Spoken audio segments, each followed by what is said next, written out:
말씀은 로마서 5장 1절과 2절 말씀입니다.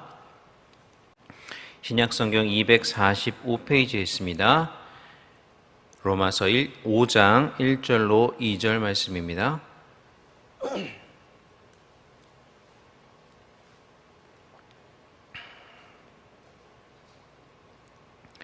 로마서 5장 1절로 2절 말씀 찾으신 줄 알고 한 목소리로 같이 읽겠습니다. 그러므로 우리가 믿음으로 의롭다 하심을 받았으니 우리 주 예수 그리스도로 말미암아 하나님과 화평을 누리자. 또한 그로 말미암아 우리가 믿음으로 서 있는 이 은혜에 들어감을 얻었으며 하나님의 영광을 바라고 즐거워하느니라. 아멘. 오늘 말씀은 원래 11절까지인데요. 시간 관계상 1절과 2절만 읽었습니다.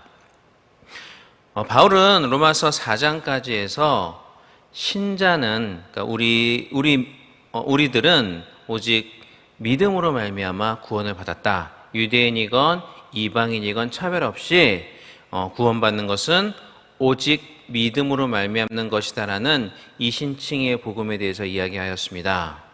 그리고 이제 5장에 이르러 바울은 그렇게 믿음으로 말미암아 의롭다고 함을 받은, 그래서 새로운 신분을 받은 신자들이 그러면 어떻게 새로운 삶을 살아야 하는가에 대해서 말하고 있습니다. 즉 새로운 신분을 받은 우리들이 어떤 삶을 살아야 하는가에 대한 내용을 말하고 있는 것입니다. 자, 그리고 이는 하나님께서 자기 자녀로 삼아주신 우리를 향한 하나님의 바람이시기도 합니다. 그러니까 내가 너희를 이렇게 값없이 구원해 주었으니까 너희는 이러이러하게 살아야 한다라는 우리를 향한 하나님의 바람과 당부라는 것이죠. 그렇기 때문에 우리는 마땅히 하나님의 바람과 당부대로 그렇게 살기 위해서 최선의 노력을 다해야 할 것입니다. 자, 그래서 저는 로마서가 말해주는 그러한 변화된 신자란 어떤 사람이고 그러한 변화된 신자의 삶은 어떠한 삶이 되어야 하는가에 대해서 몇 주간에 걸쳐서 여러분과 함께 말씀을 나누고자 합니다. 이러한 모습이 우리의 모습이어야 하고 또 이러한 삶이 마땅히 우리의 삶이 되어야 하기 때문이죠. 그래서 이 말씀이 올 한 해 우리 자신을 항상 되돌아보고 우리가 쫓아 나갈 수 있는 따라 나갈 수 있는 그러한 말씀, 그런 모습으로 우리가 변화되는데 도움이 되는 말씀이 되기를 원합니다. 자, 오늘은 그 첫 번째 말씀으로 신자는 어떠한 사람이어야 하느냐, 그리고 신자의 삶은 어떠한 삶이 되어야 하느냐, 바로 즐거워하는 삶이 되어야 한다라는 것에 대해서 말씀을 드리고자 합니다. 다 읽진 않았지만 오늘 본문은 11절까지인데요. 1절에서 11절까지를 보시면 즐거워한다라는 표현이 3번에 걸쳐서 나타나고 있습니다. 2절과 3절과 11절인데요. 우리 한번 각각 읽어보도록 하겠습니다. 먼저 2절 말씀 같이 읽겠습니다. 또한 그로 말미암아 우리가 믿음으로 서 있는 이 은혜에 들어감을 얻었으며 하나님의 영광을 바라고 즐거워하느니라. 또 3절입니다. 다만 이뿐 아니라 우리가 환난 중에도 즐거워하나니 이는 환난은 인내를. 자, 그리고 11절입니다. 그뿐 아니라 이제 우리도 화목하게 하신 우리 주 예수 그리스도로 말미암아 하나님 안에서 또한 즐거워하느니라. 아멘. 자, 이렇게 짧은 11절밖에 안 되는 이 본문에서 3번에 걸쳐서 즐거워한다라는 말을 반복했다는 것은 그만큼 이 내용이 중요하다라는 것을 의미합니다. 즉, 우리는 반드시 이뤄야 한다, 반드시 이러한 삶을 살아야 한다라는 것을 바울이 우리에게 보여주고자 이렇게 강조를 한 것이죠. 그렇기 때문에 우리 예수님을 믿고 신자가 된 자들은 우리가 즐거워하는 것은 단지 바람이나 어떤 선택사항이 아니라 반드시 이렇게 살아야 한다라는 것을 의미하고 있습니다. 저와 여러분은 반드시 즐거운 자가 되어야 되고요. 저와 여러분의 삶은 반드시 즐거워하는 삶이 되어야 한다라는 것을 의미한다는 것입니다. 자, 그러면 여러분께 한번 여쭤보고 싶습니다. 여러분의 삶은 즐거운 삶이십니까? 여러분은 즐겁게 살아가고 계십니까? 물론 즐거울 때도 있겠죠. 인생에 즐거움이 없다면 어찌 우리가 살아갈 수가 있겠습니까? 그러나 솔직히 우리가 말해본다면 우리 인생에 있어서 즐겁고 행복할 때보다는 어렵고 힘들고 또 굉장히 고난을 받을 때가 더 많은 것이 사실입니다. 그래서 부분적으로는 우리가 즐겁다라고 할 수 있을지 모르지만 우리 인생 전체를 놓고 보았을 때 자신의 삶을 즐거운 삶이라고 말할 수 있는 사람이 과연 몇이나 있을지 솔직히 의구심이 듭니다. 그리고 사실 우리 담임 목사님의 삶도 그렇지 않으십니까? 강단 위에서야 항상 행복하고 즐거운 모습이시지만 사실 우리 담임 목사님의 삶은 정말 힘들고 정말 애타는 그런 삶이라고 여러분이 알고 계실 것입니다. 저는 가끔 내가 우리 담임 목사님의 저 위치, 저 자리에 있다고 한다면 우리 담임 목사님께서 하시는 저 사역들을, 저 사명들을 정말 내가 똑같이 감당할 수 있을까라는 생각을 해보는데요. 그렇게 생각을 해볼 때마다 항상 대답은 아니하였습니다. 나는 도저히 못할 거야.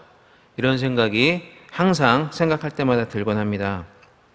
우리 담임 목사님께서 지고 계신 그 사역의 무게와 사명의 무게는 저뿐 아니라 그 누구라도 감당하기 힘들 만한 그런 무거운 것이기 때문이죠. 그래서 인간적으로만 본다면 우리 담임 목사님의 삶이 행복하고 즐거운 삶이라고 말하기는 힘들 것 같다라는 것이 제 솔직한 심정입니다.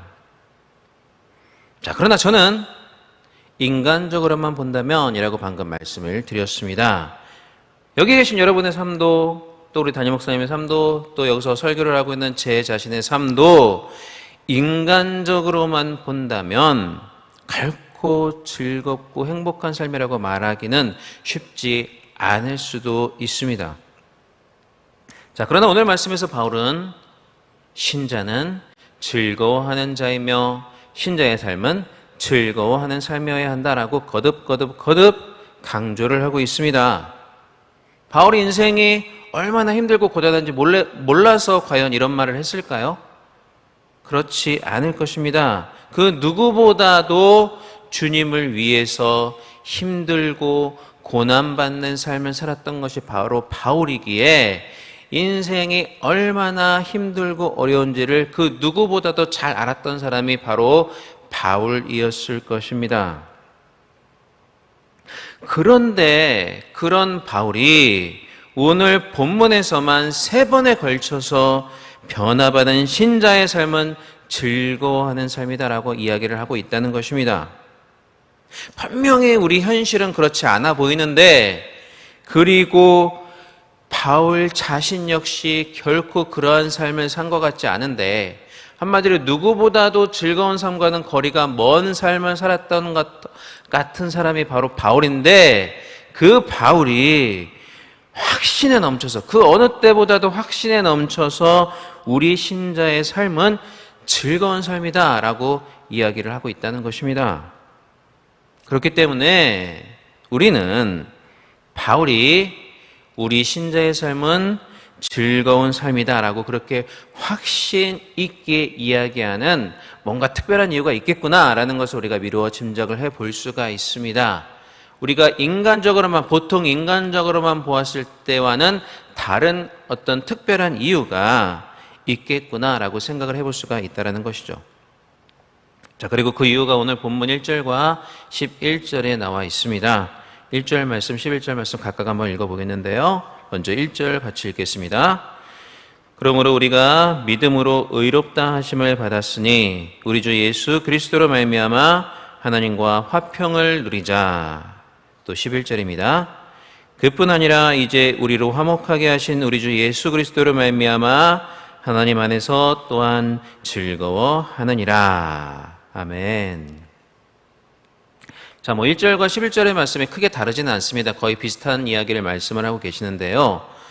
자, 1절과 11절이 우리에게 이야기해주는 그 이유, 우리가 즐거워하는 삶을 살아야 하는 이유, 먼저 1절에서 바울은 우리가 믿음으로 값없이 의롭다 하심을 받고 하나님과 화평을 누리게 되었기 때문에 그래서 우리가 즐거운 자가 되어야 한다라고 2절에서 이야기를 한 것입니다. 11절에서도 마찬가지로 주 예수 그리스도로 말미암아 우리가 하나님과 화목하게 되었기 때문에 우리는 즐거워해야 한다라고 이야기를 하고 있다는 것입니다. 자, 그러니까 한마디로 말씀을 드리면 우리가 구원받았다는 그 사실, 즉 하나님과 원수되었다가 이제는 하나님과 화목하게 되었다는 사실, 심지어 하나님의 양자가 되었다는 그 사실이 우리 신자들의 진정한 기쁨과 즐거움의 이유가 된다라는 것이죠. 자, 여러분, 만약에 우리가 지금도 하나님과 원수된 그런 상태에 있다면, 하나님을 알지 못한다면, 지금 우리가 세상에서 잘 되고 승승장구한다 할지라도, 그래서 그것을 통해서 기쁨과 즐거움을 얻는다 할지라도 그것이 과연 무슨 의미가 있겠습니까? 결국에는 지옥에 갈 수밖에 없는 그러한 존재인 상태로 이 땅에서 누리는 찰나의 기쁨과 즐거움이라는 것은 다 부질없는 것이 아니겠습니까? 자, 그러나 우리는 이미 구원을 보장받았습니다. 아무리 이 세상에서 힘들고 어려운 삶을 산다고 할지라도 결코 빼앗길 수 없는 그러한 영원한 복락의 세계에서의 아름다운 삶이 저와 여러분에게 이미 보장이 되어 있다는 사실입니다. 바울이 그토록 힘들고 고난받는 삶을 살았다 할지라도 즐거워할 수 있었던 이유가, 아니 심지어 감옥에 갇혀서도 그렇게 즐거움과 기쁨의 찬송을 부를 수 있었던 이유가, 그래서 오늘 본문 말씀에서 우리들을 향하여 우리의 삶은 즐거워하는 삶이 되어야 한다라고 그렇게 확신 있게 말할 수 있었던 이유가 바로 여기에 있었던 것입니다. 이것은 우리 신앙의 본질이며 또한 우리 즐거움의 본질입니다. 올해 우리 교회의 첫 번째 표어가 다시 본질로입니다. 우리가 돌아가야 될 본질 중에서도 가장 기본이 되는 본질이 바로 구원의 기쁨과 즐거움을 회복하는 것입니다. 이 기쁨과 즐거움이 우리 안에서 회복이 된다면 우리는 오늘 본문에서 바울이 말하는 것처럼 어떤 순간에도 어떤 환경에 처한다 할지라도 즐거워하는 삶을 살 수 있고 즐거워하는 자가 될 수가 있는 것입니다. 우리 담임 목사님 역시 구원의 감격이라는 기쁨과 즐거움의 그 본질을 붙잡고 계시기 때문에 인간적으로 보기에는 결코 즐겁고 또 행복한 삶을 산다고 말할 수는 없을지 모르지만 그럼에도 주님 안에서 정말 기쁘고 즐겁고 행복한 삶을 살고 계신 것입니다. 저와 여러분 역시 오늘 본문의 바울처럼 또 우리 담임 목사님처럼 즐거운 자가 되었으면 좋겠습니다. 주님 안에서 즐거운 삶을 사는 저와 여러분이 되었으면 좋겠습니다. 우리 신앙의 본질인 구원의 감격을 다시 회복하고 그 감격으로 말미암아 우리에게 어떤 세상의 풍파가 다가온다 할지라도 절대로 빼앗기지 않을 그 본질적인 기쁨과 즐거움 안에서 신앙생활을 했으면 좋겠습니다. 자, 말씀을 맺겠습니다. 사랑하는 여러분, 우리 신자는 즐거워하는 자들입니다. 또 신자는 평생 즐거워해도 결코 부족하고 모자람이 없는 그런 그 구원이라는 기쁨을 받은 자들이기 때문입니다. 아무리 이 세상에서 환난과 고초를 당해도 그것을 다 뛰어넘을 수 있는 더 큰 기쁨이라는, 구원이라는 기쁨을 이미 받은 자들이기 때문입니다. 그러므로 올 한 해 여러분들에게 어떤 일이 닥친다 할지라도 날 구원해 주신 주님의 은혜로 말미암아 항상 기뻐하고 즐거워하는 삶을 살아가시는 여러분이 되었으면 좋겠습니다.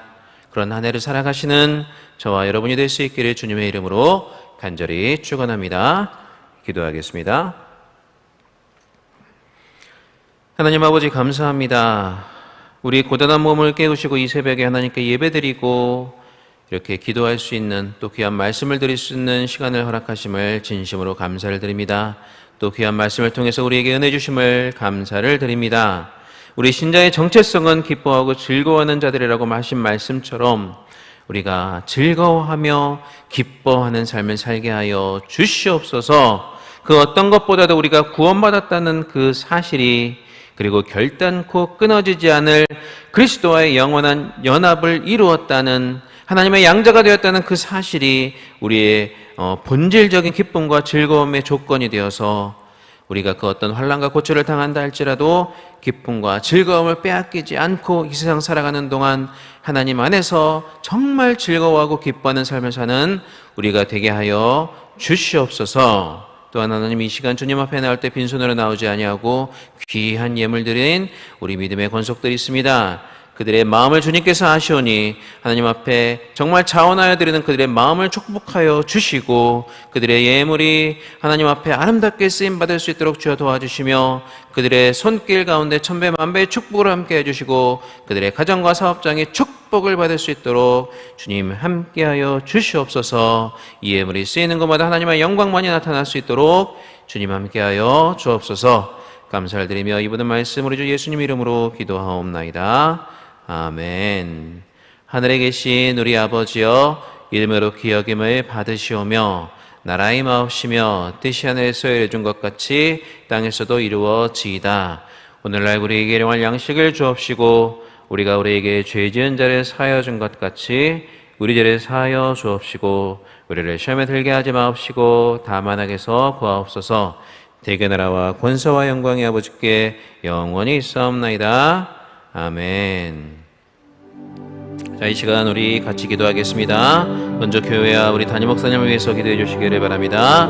오늘 예배 가운데 하나님께 영광만이 드러날 수 있도록, 또 특별히 여러 차례 말씀을 전하시는 우리 담임 목사님께 하나님 함께하여 주셔서 정말 능력의 말씀, 성령의 말씀을 선포하실 수 있도록, 또 그리고 강건하게 피곤치 않고 모든 예배의 순서대로 잘 감당하실 수 있도록 위해서 기도해 주시기를 바랍니다. 그리고 약속의 말씀과 5가지 기도 제목을 놓고 기도하시고, 또한 오늘 우리에게 허락하신 귀한 말씀 붙잡고 이 시간 기도하겠습니다. 다 같이 기도합니다. 사랑과 은혜가 많으신 우리 하나님 아버지, 은혜와 사랑을 진심으로 감사를 드립니다. 이 시간 우리를 불러주시고 또 귀한 말씀을 통해서 하나님 앞에 은혜 받을 수 있도록 함께하여 주심을 감사를 드립니다. 또한 오늘 귀한 주일을 허락하시고 우리가 이렇게 새벽부터 하나님 앞에 예배단을 쌓을 수 있도록 허락하심을 진심으로 감사를 드립니다. 특별히 이 시간 우리 담임 목사님을 위해서 기도하기를 원합니다.